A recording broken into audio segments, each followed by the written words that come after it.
Hey, everybody. Welcome to the OP3M podcast, where we talk to business owners about other people's mindset, other people's money, and other people's mentors. And I am so incredibly pleased to have our guest today here all the way from Tahiti.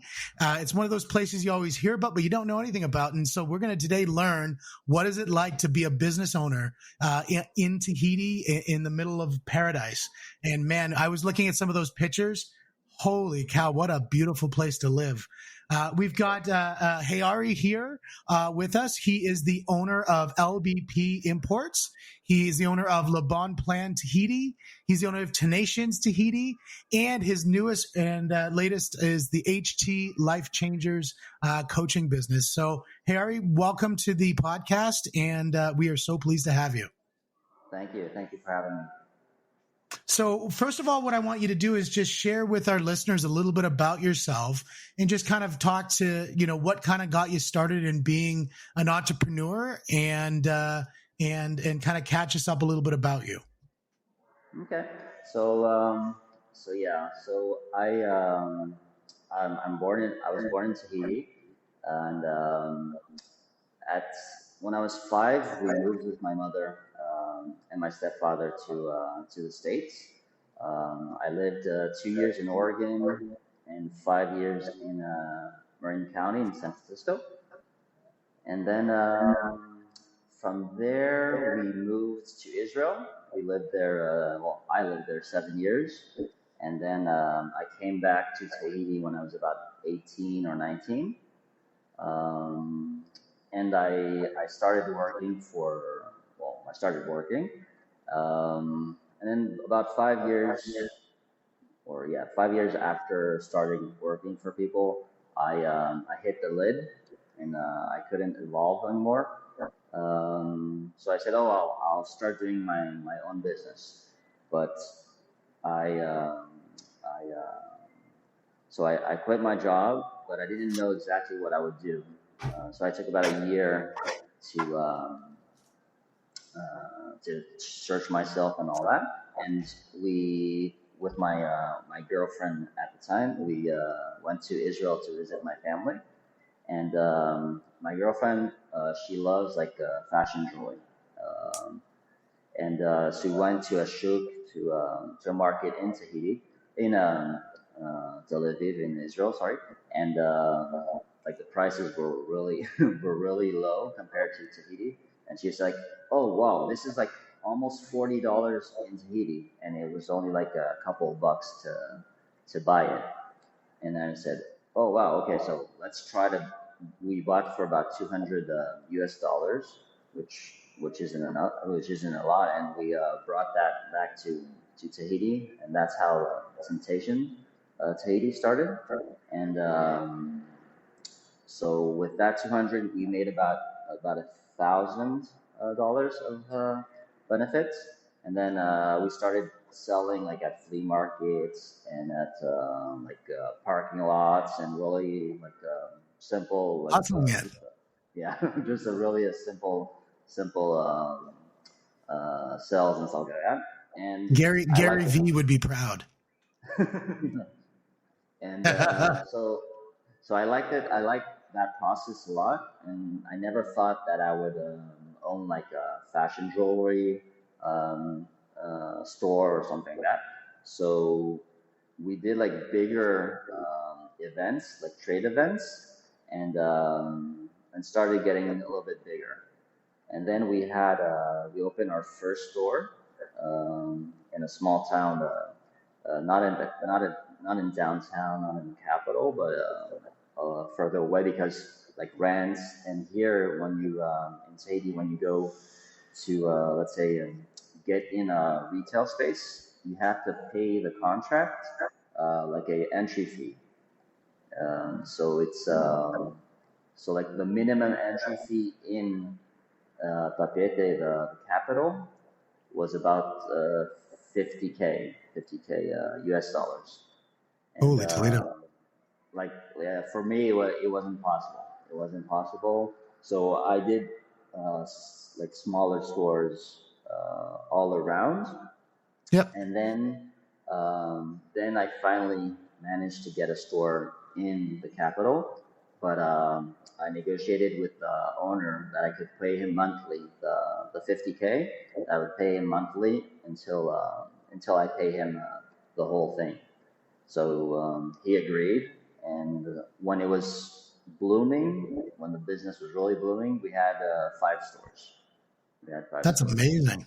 That's amazing. Yeah. Now, one of the things that I kind of wanted to talk a little bit about is, and we were chatting about this at the beginning when we talk about Tahiti, not only is it a beautiful place to go, but it's a beautiful place for something like for what your idea was, because the first thing we were talking about, I said, okay, well, you've got the you're importing the jewelry and that sort of thing, and I think about competition and that sort. There's no Amazon there. There's no Walmart there. So talk a little bit about that and where that presents a lot of opportunity for you and your business. Yeah, so when I started, I was, well, relatively young. I was 23. And at that time, like, honestly, I had like a 10x mindset already, but I didn't, most, let's say the people that were under 25 or under 30, um, had like the mindset of working for somebody and having a normal job.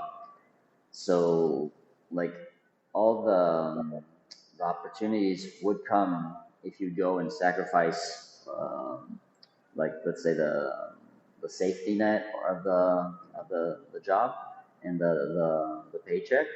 And because when I quit my job, I was making pretty good money, and people would tell me, "Oh, yeah, why would you quit working if you had a good salary and the safety and well, I was a salesman, but um, I said no, I don't know what I want to do, but I know I want to do things differently, and that there's lots of things that we can do to bring um, services or well, things to Tahiti. And yeah, so there's no Amazon, there's no Walmart, but there is like a big French supermarket. Yep. There's a big French supermarket. Afterwards, there are companies that does a little bit like Costco, but in our size, let's say, and but there's not everything, and Well, it's not like you. and when you look at it and you think, okay, well, a lot of people, there was one lady I was listening to on one of the calls a little while ago. She was talking about how she was growing her business, and she's in the middle of, prairie land and, small market and that sort of thing.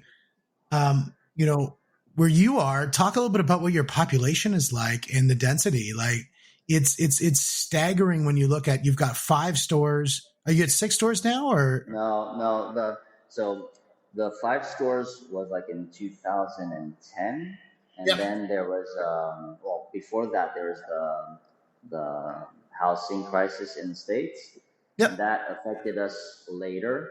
And so I actually had to close 4 stores. So I only have one.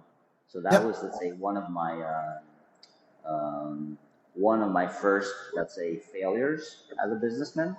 And but what that did is it made me find another solution to to do another business, and that's how Le Bon Plan actually was born. Was after that crisis, I looked for something else to do, because having 5 stores of the same thing in Tahiti was too was yeah Because was what's the population of Tahiti? so I think we're about like 300,000 or maybe 400,000. Honestly, didn't look it up, Yeah. but we're roughly in that. Yeah, we're not a lot. We're not a lot, and so in most of the people live in Tahiti, and then there's lots of smaller islands around, and Yep. so when it was working, it was really nice, right? Like we would have lots of people and all that. But one crisis, yeah, that almost like destroyed me as a businessman. But yeah, that failure made Le Bon Blanc, and actually Le Bon Blanc grew much bigger than Tentation, and so we grew a lot with Le Bon Blanc, but I still had that mindset of failure, so I didn't want to scale it as quickly as I did, let's say, with Tentation. And then the thing is, afterwards, COVID So hit. talk a little bit about what does Le Bon Plan do? So Le Bon Blanc, we help people from Tahiti travel to the U.S. to well to get rental cars, hotels, airline tickets, and it's mainly what we do. Also, when they're there, we like follow them, we help them, and because most people in Tahiti don't speak well English, and let's say rental cars is one of our specialties. Let's say before they would go there, they're a little bit naive. They'd say yes to everything, and their rental car contract would like triple because of all the insurances and all the Yeah. rental car companies. You help them make an educated decision. Yeah, yeah. And Perfect. so that business really was well, but it was mainly just me. And then I hired another person, but I wanted to keep it small so I could manage it, and so I didn't. Yeah, I still had that fear from the five stores closing, and I didn't want to do that, and then it would close in the. And then the thing is that COVID hit, and that really derailed everything. And Yeah, travel wasn't a hot commodity at that time. no, and the thing is because we do a lot of like wholesale airline tickets, so we buy it in advance, but so we had lots of tickets for like well after the COVID, but well we couldn't sell it, and we had to refund the people that couldn't use their tickets before, so that was the biggest problem.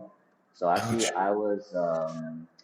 I was in debt about, well, it's 60 million francs, which is about maybe 550K US dollars.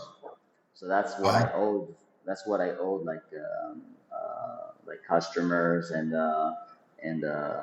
suppliers. So some of them like were okay on delaying their well postponing their trips and not canceling. But what I had to do is, well, we broke all our like life insurances. Our because we did some for the kids, for me, and my wife. So we had some money like put aside, like in a life insurance thing, and we had to break all that to be able to pay back all the customers. So like during COVID, I was without really knowing it, I was in depression, and Yep. so my wife would put like videos on YouTube every day, like motivational speakers, and so I like there's a famous one like Tony Robbins, Les Brown, and stuff like that, and but nothing really hit home. And then there was a podcast that it was Lewis House from School of Greatness and Grant Cardone that was speaking, and he was like, poor people are selfish. They're selfish because they can't help themselves, they can't help the community, they can't help their family, and that hit me because I wasn't doing what I was supposed to do. I wasn't, let's say, fighting the depression or taking action. I was just whining, Yep. and you know what he likes to say is, "Don't be a little." I was doing Little that. itch bay. Don't be a little itch bay. Yeah, so Don't be a little itch I bay. was I doing have the that. sweater. I love it. Yeah, the thing is I think he really hits it home when he's like, success is our duty and it's our responsibility.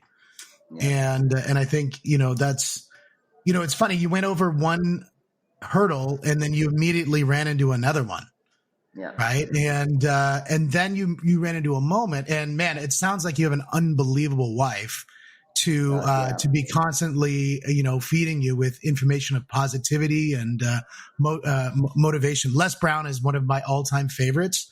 That guy's just a legend, just in the way that he delivers as well as his message. And obviously, how I feel about Grant Cardone. I think he's an unstoppable force. So you went from that. Now you changed your mindset. What happened next? Is that when the LBP import came out, or? That was a little bit afterwards. So from COVID up until 2023, I would just every day I would watch Cardone videos and like really he would be in like my ear every day, and but I would do like a lots of free stuff like just the YouTube videos, and because anyways he's everywhere, so that's Yeah. that's what Yeah. that's what I think he used the word omnipresent. yeah. and and then, well, again, I hit like a lid from all the free stuff. I said I have to get to the next level, and so I bought for my wife for Christmas. We bought tickets to the 10x GrowthCon in Vegas in 2023, and that was our first, let's say, paid event that we went to. And it was amazing. It was it was life changing. So first day we go there, there's the speakers and all. We were a little bit afraid at the beginning that it would be a little bit like too much of a show, like not really a business conference, but just a show. And no, yeah, even on the first day, it was worth the ticket. It was a 3-day event. So the first day we go, we meet the grand sales team. So there's Steve and Joel. So Yeah. they go on and say, "Oh, let's you can do this," and there's lots of programs and how liquid are you? How that? What do you? all the good stuff that they do. And so I was still a little bit septic on the like being a student of the 10x world. So I said, no, well, we'll see. We'll talk about it. We'll go and we'll see tomorrow and the last day as well. And then the second day we meet Elliot from the licensee and the 10x business coaching, and so yeah, this tall, perfect hair, perfect smile, Elliot. I swear he must cut his hair like every hour by the hour. It's so perfect. Yeah, and perfect attitude, and like Absolutely. and so selling on that, and at that time it wasn't even in my mind. Well, maybe subconsciously it was, but it wasn't in my mind to be a coach. And so I say, okay, I'll think about it. And then at night we talked about it with my wife, and I said, because I'm this like even this 6 months ago I would never do like interviews and like podcasts and stuff like that. Yeah. And so I say to my wife, "Oh, I'm thinking of buying that program. What do you think? Do you think I can help people in Tahiti change mindset and grow their businesses?" And she was like, "Of course, yeah, go for it. It's you're authentic. You're not like attracted by the why I say like the silly stuff, and go for it." And then I'm like, yeah, but I don't really talk well in public. I stutter a lot. I'm not confident in how I talk and all that. So, no, go for it. People will like you. They already like you as a businessman and all the help you do as a travel consultant. So they'll relate to you a lot more than what we currently, what let's say Tahiti currently has as other business coaches. So I said, okay, well, I went, I bought the program, and then, well, there was Steve and Joel. So I said, okay, so how about the TBT program? It was like a program that had lots of stuff that Grant team and Brandon Dawson delivers. So I was still hesitating because that's also a big expense. And before that, I really didn't spend anything on So training. talk to me in dollars. We're talking tens of thousands of dollars kind of a thing in U.S. currency, or are we talking about the investment that we're putting out? It wasn't a small number that we were putting Yeah. out there, right? And you were already in a situation where you had just gone through, being what $500,000 of debt that had to be paid off. That kind of a mindset to say you're going to invest in yourself to double down on yourself to grow. Again, this podcast is OP3M, other people's mindset, other people's money, and other people's mentors. We've definitely hit on a bunch of mentors. The mindset to be able to put that together, what kind of gave you that ability to overcome the negatives, the obstacles in your brain that people are like, hey, don't invest right now. You got to withdraw. You got to go smaller. You've got to shrink. What made you shift? How did you get past those obstacles? Well, at the beginning, it was a lot of Grant's free content that he puts out there. Of What were the big always, ones that stuck out? Like if you're going to pick three things that were like icons in your brain. yeah, for me, well, the first is that poor people are selfish, but Yeah. like you have to put that into context. He's not like talking about like real poor people. He's more like middle class, and it's more for me. What it hits more like if you don't try to reach your potential or go past your potential, then you're selfish because you're not maxing out your success and whatever you can do to change the world and your Yeah. And family I and think, all that. when you look at that, I've heard it say, from Grant, I've also heard it from, there's a real estate community I've tied into quite tightly, which is Keller Williams. And they talk a lot about that when you're building your big why is that, for it to be big, and this was actually really good with Grant Cardone. I'll open that up in a second. But when you're defining what's important to you and to hit it, most people will be able to develop a really big why for themselves, but then they can develop a massive why when they start including other people. Like as soon as you say, for example, hey, I want to make sure that mom and dad are looked after so that because they put so much into me and I want to make sure they're looked after. That's one step. Then the next step is I want to make sure all my siblings are looked after. Then the next step, I want to make sure my community is looked after. Then the next step is I'd like to build a school in, a third world country to help, people develop into something, or I want to, increase literacy or, all these things. And none of those things can happen without that massive success. So the idea that when you say it is selfish to be poor, it's because you're starving people of the massive success that you can bring to them as a result of the huge actions that you're making. So I think you're spot on with that. And I really loved when we were when I met you when we were down in Miami, and Big Uncle Dave was talking, and he was talking about setting your goals and setting your why, and it was such a beautiful thing because the idea that you can define what's really important to you and really center on that. I think what that does is allows you to get past a lot of the obstacles. Like, and some obstacles might be like yours is definitely not a spouse because she seems so incredibly supportive of you, and that's awesome to hear. But for some people, it's the people around them or the obstacles. Sometimes it's the decisions that they have to make that are the tough decisions that are the obstacles. And what I like about what he said is he talked about, okay, set your big why, and your big why needs to be bigger than those obstacles so that you can overcome any of those issues. Now, what you're going to do is we're going to take a moment, write that down. We're going to pause now. Now, let's look at it as if you hit your big why. What's your next big why going to look like? And then all of a sudden, that why just goes boom, and it's huge. And then it's like, okay, now this is a life-changing why. If you hit this, it is life-changing. What's going to stop you from hitting that life-changing moment? And that to me is so incredibly impactful. And like for you to look at what you've gone through and then make those investments to move forward, I think that's unbelievable. I think that's fantastic. All right, now that was in February. Talk a little bit about what's kind of happened next since you've made some of those decisions. What are some of the big wins that you found? Yeah. So what we did is before February, I worked hard to refund everybody, and that was pretty much all done.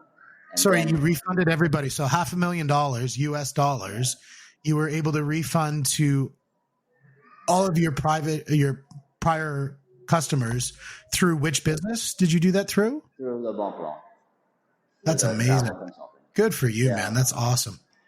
So what that did is the, let's say, the failure of during the COVID that that almost put us out of business. Well, afterwards, it really built on our reputation.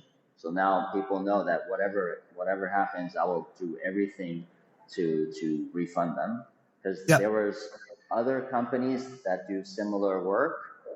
The well, they left. They took the money, went to like Asia or France, or and so that built like a huge.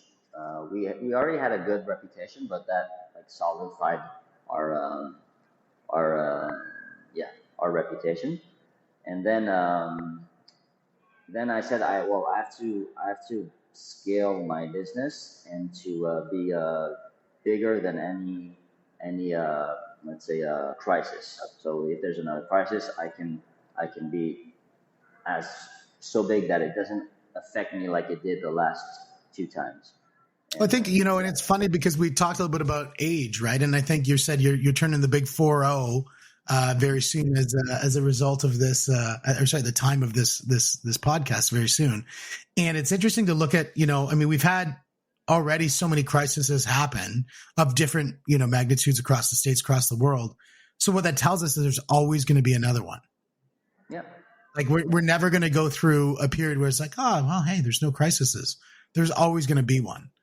And to be always bigger than that, I think, your idea there, I think, is spot on, that you want to be bigger than the impact that it's going to make on your business.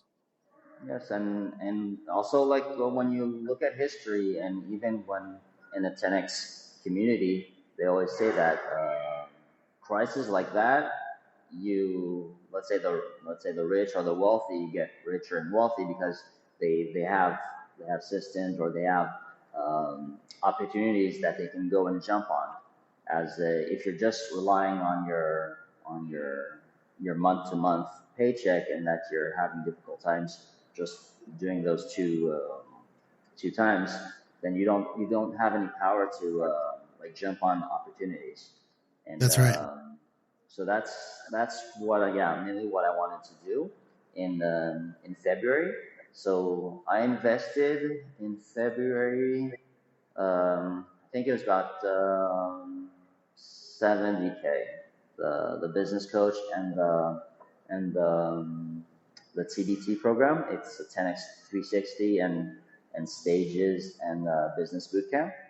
Yeah. And so already after February, in the 2 weeks, because the GrowthCon was Valentine's Day, so Yeah. I went with my wife Valentine's Day. Perfect. It's perfect. And it was great because we met. Well, that was the first time we really met Grant. We met Elena, and what reassured us is also that they're very authentic. I mean, like even when you talk to them, like he talks to you like a normal person, not no. Yeah, and it's So when he walks in the room, he doesn't have his money gun ready to shoot it up on the. yeah, no, that's just for Clicks. yeah. Yeah, But that's what. Well, and the thing that you said something I think was which was really important. We kind of hit it on a couple times, but I think for the listeners, I think which was really important for Grant and Elena, when you put those two names together, it's Grant and Elena. They're a partner in the business. They're not running two separate lives, do two separate things. They really are working in tandem. And we look at yourself and you look at the relationship that you have with your wife and the support that she provides you, or you provide her within the business, that you both build. It sounds like you both build each other up. Yeah, we went through difficult times when we were younger, because we met. When we met, we were, I think, like 19 or 20, and so like she was my. Well, I always call her my muse. She's my inspiration. So Yeah. like like Temptations, the first business was because of her, because she likes fashion jewelry, and we did it for that. And and then during COVID, well, that's how I met Grant, or how I got to know Grant, because of all the videos she was putting out there. And during the COVID, because I was such in a bad place, so she would go to the store to really take care of it, and she like boosted the marketing and all that, and now the store is doing a lot better than before COVID. And then ever since we bought the 10x programs, it like skyrocketed, like That's the three amazing. businesses, yeah, like Well, I already think out. and it doesn't matter whether you're listening to Tony Robbins or you listen to Les Brown or you listen to Grant Cardone. The one theme that I think they all say, and it's not just because they're in the business to monetize on it, but I do fundamentally believe it, that, the biggest thing that you need to invest in, it's not real estate, it's not the stock market, it's not Bitcoin. The number one thing I think you need to invest in yourself is invest in is yourself. Yeah. Right. And I think because that can produce the biggest results, because if you're making good decisions as a result of investing in yourself, it's an exponential return, versus, investing in an asset class outside of that. And so I think that's an amazing, testament that, number one, you are using the free content, because there's so much free Grant content out there. It's crazy. And you're using that to kind of, start to package your mindset in the right way. And then you started dialing in and saying, okay, now I'm ready to get going and really, hit the ground running. And then you started taking some of the programs, and it's already made in such a short period of time, such a massive return in your businesses. That's amazing. Yeah, when we bought it in February, like people were, wow, are you sure? Will it work? I mean, on YouTube, he seems like he just wants your money, stuff like that, and then and then when you go in it and do the programs, him and Brandon Dawson in the Cardinal Ventures, it's crazy. It's like we already got our money back. Like what we invested, we already got our money back. Well, one of the things that I think for him is, the idea when you say he really wants your money, he really wants your money. There's no question about it. There's no backing down from the fact that he really wants your money, because in his book, Sell or Be Sold, is you got to be so committed to your product that in your belief that the product's going to produce value, that you're willing to work in the deep, hard positions of negotiation and sales and closing to bring your client to make a decision, right? Because when they make a decision to go with you, you know how impactful it's going to be for their business. So for him to be so committed to say, no, you need to spend money with our business. You have to give us your money. He always says, where's my money? Right. And I think that that's an important, whether it's a statement of bravado, but it's actually a statement of truth, because, he can only really truly affect somebody once they're in the system, in the business. We've seen certainly within the community of the 10X, like the payback is exponential. It's not 10X. It's way bigger than that. The payback coming from being part of the community. So, I think, he's definitely passionate about the sale, about getting the close and moving forward with the client. And I think, you probably have seen that roll over into your business, as you're talking to clients and having them to commit, because that commitment allows them to receive the benefits that you're giving through your business. Yeah, and that they reminded us of that at the mastermind. Like I actually did the exercise the same night of reaching out to customers, because like if you're convinced that it will change their lives, it will help them, the money doesn't really matter, because you'll get a lot more than just money back from it. And that's what I wanted to do. Like in February, I wanted to test it out first on our companies. And so I tried it for 3 months before really launching the Life Changer program. And so like the first month, we went up 30% in sales compared to the year before. The second month, was the biggest jump because we went to boot camp and we really had time to apply it with our staff and our team, and we went up 70% compared to the month the year before. And ever since we're about at 50% more than what we did the year before. So it's like it's crazy, and it's so simple to apply it and to do it. You just have to you just have to apply it You have and to apply it. Yeah, remember that's that. right. And I think that's the whole idea of like, you know, I was talking about the Sell or Be Sold book. And I think in my mind, that should be the book that anybody should read that book. I don't care if you're a teacher. I don't care if you're a car salesman. I don't care if you're a doctor. I don't care if you're a parent. You know, I think that book is so critically important that if you're committed to a belief, it is your duty, it is your obligation to help somebody to come around to believe that that is the right position. And you know, or else you're going to be sold on the alternative, right? So it's the idea, you're going to sell the concept, you're going to be sold by somebody else's. And I think that is so critically important. And man, like, what a testament to the process to see 30% increase in, you know, year over year in a month. Like that is just unbelievable. You know, I mean, the idea of 10x doesn't mean that 10x happens overnight. It's not like a quick solution. But that sure seemed pretty quick. 30% in 1 month, man. That is unreal. That's amazing. When I talk to people about that, it's for me the 10x. It's not really the result. It's mainly what you do. Like 10x more actions, 10x more efforts, and then the result comes. Because I think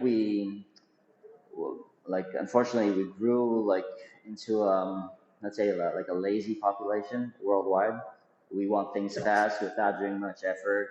Everything's easy now to get, like on internet and all. And I don't remember who said it, but he said like um, uh, strong people bring easy times bring weak people, sometimes weak people bring hard times. Like it's a cycle. That's exactly right. And then hard times create strong people. Exactly. Yeah.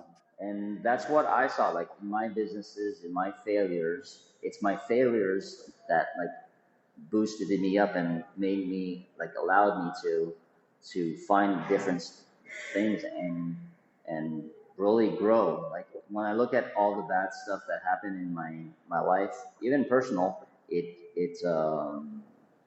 I got a lot more benefits from all the failures than the successes. And sometimes when you get into lots of success, sometimes you forget that, and then you get lazier and don't do as much effort, and then you get back to hard times, and then so now it's just doing as much effort, even when you have success, even when you have wins, you still put in the effort, and you get a lot more back, and it's called like compound winning, or I don't know how to say it. Yeah, it's exponential, 100%. I think that's critically important. And I think, you know, one of the things that always drives people is when they're thinking that success is for others, right? You know, the second that you're like, this isn't for me, this is for my spouse, this is to make her life amazing. This isn't for me, this is for my children. This isn't for me, this is for my community. You know, the success isn't for me, you know, like, great. Yeah. You know, I'll maybe go stay at the what was that place that I was just looking at? It was the Brando, man. If you guys are listening and you want to look up an absolutely amazing, hotel, it's called the Brando. It's an island off of Tahiti, and it's just unstoppable. What an amazing destination. That's something to put on the bucket list for sure. And, you know, so it might be something like that, but those experiences generally you don't want to have by yourself. I mean, maybe sometimes you do, but really, you know, it's best to go there and experience it with people. Wouldn't it be amazing to go there with the whole family? Yeah, So we went once there for our anniversary without before the COVID, and yeah, it's amazing. And it's for me, it's like the best experience that I had so far in hotels, and because it's like you have a private bungalow villa, you have your own pool, you have the ocean, and like even when there's people, you don't see them. Like if you really want like to like relax and resource and have like really a good time. But in that mindset, it's amazing. And there's a lot of celebrities that go there, and we don't even know. Like even Tahiti, we don't even know they're there. And there's ex-presidents. There's like yeah, lots of people go there to because it's special. And there's also like a in Tahiti we say mana. It's like a force or a power. There's something like resourceful when you go in a place like that. So like for the small story, it was Marlon Brando's private island, and his children work with the Intercontinental to do a as much of a green luxury hotel. Like there's lots Yeah. of uh, renewable energy and stuff like that. There's like the sea turtles go to lay their eggs there, and that's something that I want to do with my children, like to go and see like the turtles, um, like go back to the ocean and it's yeah it's an amazing experience when you go there. Well, Tahiti in general looks like such a beautiful place to be. You were so lucky. And you know, when I say lucky, it's actually funny because it's not luck because you went there by choice, because you moved to the States, you moved to Israel, and you chose your destiny. You chose your destinations, and that's awesome to hear. If we're as we kind of start to wrap up, what are some of the big pointers that you'd want to say, like if somebody's looking into their business or somebody's looking into their life and they're running into those roadblocks, as you said, you know, you ran into a bunch of them and you overcame them. What was, you know, if you could pick, say, two or three things that they need to do to make a life changer moment, you know, what are those things that that they should be looking for? So what I try to do now is I always try to look at least like 5 steps ahead. And yeah, 10x your actions, and that your why is not money based. It's not money motivated. It's that you look at your business as a tool or a way to change your life, and then like from that, it will change the lives of your family and people around it. And that's well, I named my coaching business Life Changer. It was one because I want to change lives, and it was also for my children because they are my life changers. They are my biggest why. I Yeah. want to leave this world a better place and teach them also how to do that so that they can leave it as a better place for their children. And changing a life is for me, it's very simple. Like if you change just the day of one person and you make them smile, that can be a life changing moment. I mean, life changing moments are not like don't have to be huge events or stuff like that. It can be just like for that's why I told Grant is he changed my life the moment I saw his interview when he said that poor people are selfish. It's something so simple, but that changed my life and my kids and my wife and yeah and also to try to now like I don't have any negative people around me. It's something that I really wanted to take out of my life. Absolutely. And, you know, it's funny. I bought this sign after watching Grant have it in his videos, the no negativity allowed here. And it's something I fundamentally believe in. I think, you know, we're all going to have problems for sure. And it's how we face them is what defines who we are. Everybody can be an amazing person when things are easy, Yeah. right? But it's really hard to be amazing when things get difficult. Right? Well, that's awesome, man. Well, you know what? We've shared almost 45 minutes together, and I've truly enjoyed the experience with you. I think you've got such an amazing story, and to be overcome some obstacles like you have, and have the mindset and the will and the determination and the results, but most importantly, the massive action that you took to bring all of that together is just a testament to your success, and it's amazing. And I really hope that and not even hope, I know you're going to change the lives of many people in Tahiti. But I do hope, and I think I do know, I'm going to come out and visit you there because Yeah, it whenever is you now want. on my bucket list. So it looks like it's going to be unbelievable. I can't wait to do a video in person together. That's going to be our goal. Sure. Perfect. That'll be Perfect. great. Awesome. Okay, my man. Thank you so much. I'm going to stop the recording now. Okay. Thank you all.